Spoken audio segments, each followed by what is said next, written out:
Muito bem, meus amigos, estamos aqui continuando a nossa quinta aula sobre custo de capital. Essa série de aulas é sobre o custo médio ponderado de capital, mais conhecido como WACC.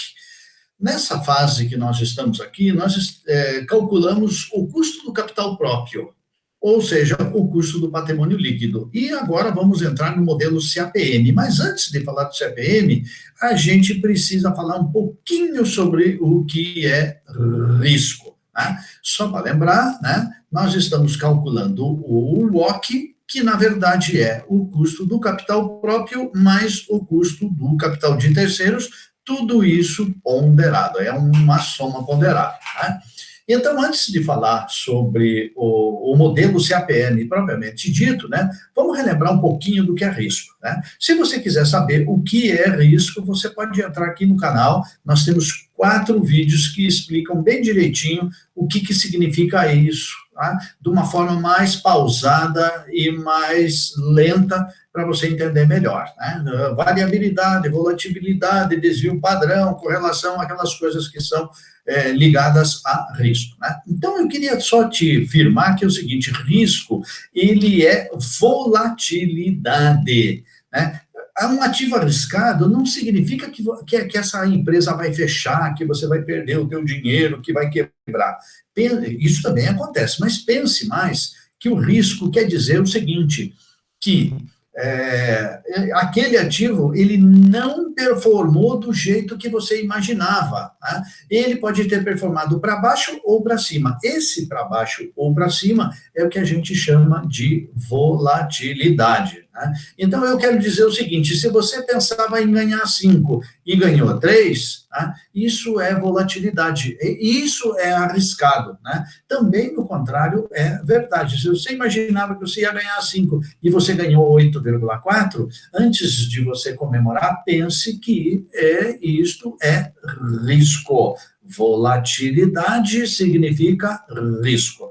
Então, a gente, dos 3 tipos aqui, genericamente, que a gente fala, que é o risco de perder, que é o risco de não desempenhar da forma como você queria, e também o risco da conjuntura, nós vamos juntar tudo isso e vamos trabalhar com 2 tipos de risco, o risco da empresa e o risco do mercado. O que é o risco da empresa? O risco da empresa é o risco da má gestão, do balanço, da concorrência, né?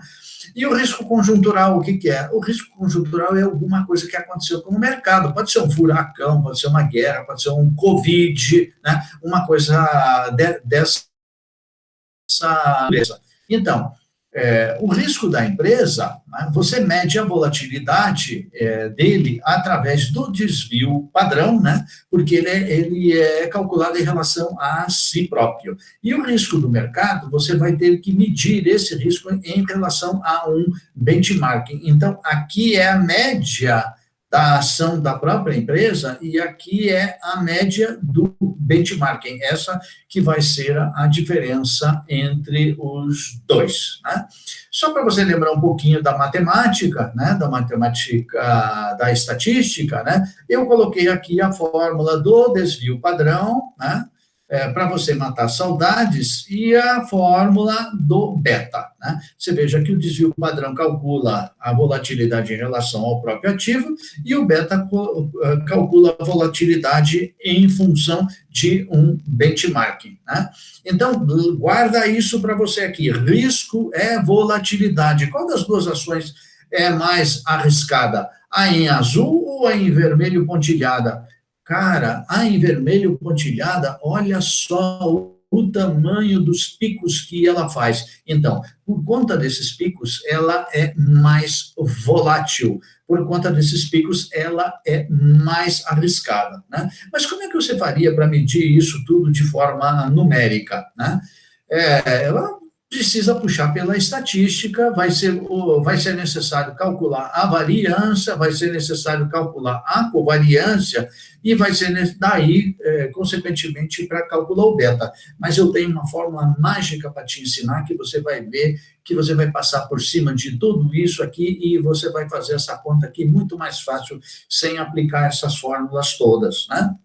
Então, o risco de mercado, lembra sempre que o risco de mercado, ele está afeto ao desempenho da empresa. Na medida que você for aumentando o número de ações na carteira, aqui você tinha uma ação, aqui você tem 10. Olha o que, que vai acontecendo com o risco, ele vai caindo até chegar a zero.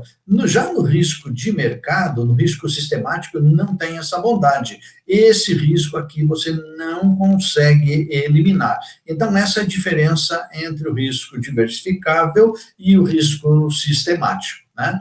Então, o risco sistemático, ele é medido, né, pelo beta. A gente diz, beta baixo, pouca variabilidade. Veja que a Itaúsa, por exemplo, ela é uma ação que ela mais ou menos caminha onde o Ibov caminha, né? E você pegar a Petrobras, que é um setor totalmente diferente, muito mais volátil, aliás, o setor mais volátil que existe é a indústria de petróleo, né? A Petrobras, ela anda numa direção totalmente contrária do Ibov, e sobe, desce, sobe, né? Então, essa ação da Petrobras aqui, ela tem um beta muito mais alto, né? Então, sobre risco era isso, muito obrigado. Nós vamos nos ver na próxima aula. Se você gostou do material, não esqueça, me manda um e-mail que eu te devolvo com o material anexo. Obrigado e um abraço.